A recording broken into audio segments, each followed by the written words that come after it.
Hello everyone, as a new parents हुनुहुन्छ आफ्नो बेबीलाई चाहिँ प्याकेट फुड नदिएर हेल्दी होममेड स्यालेक्स बनाउन चाहनुहुन्छ भने चाहिँ मैले चाहिँ यसरी बनाएँ। आउनुसँगै बनाऊँ है त।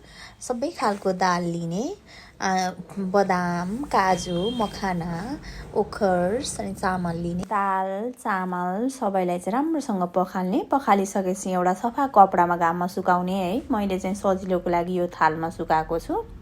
अनि राम्रोसँग सुकिसकेपछि चाहिँ यसलाई भुट्ने।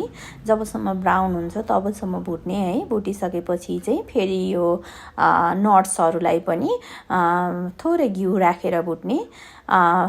घिउ राखेर भुट्नु हुँदा पनि हुन्छ, यत्तिकै भुट्नु हुँदा पनि हुन्छ है। मैले चाहिँ घिउ राखेर भुटेँ।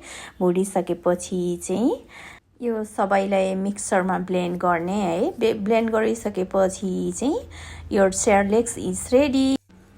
यो बनिसकेको पाउडरलाई चाहिँ एउटा सफा भाँडामा प्याक गरेर राख्न सक्नुहुन्छ है।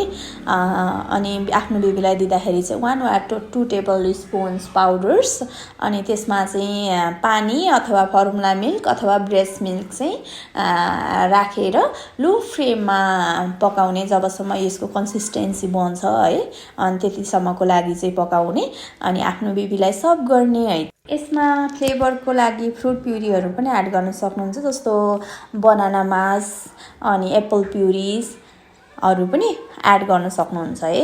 यसरी घरमै बनाएको चाहिँ आफ्नो बेबीलाई हेल्दी हुनुको साथै प्रशस्त मात्रामा न्युट्रिसन पुग्छ र स्ट्रङ इम्युनिटी पनि बनाउँछ है। डाइजेसनको लागि पनि हेल्प गर्छ।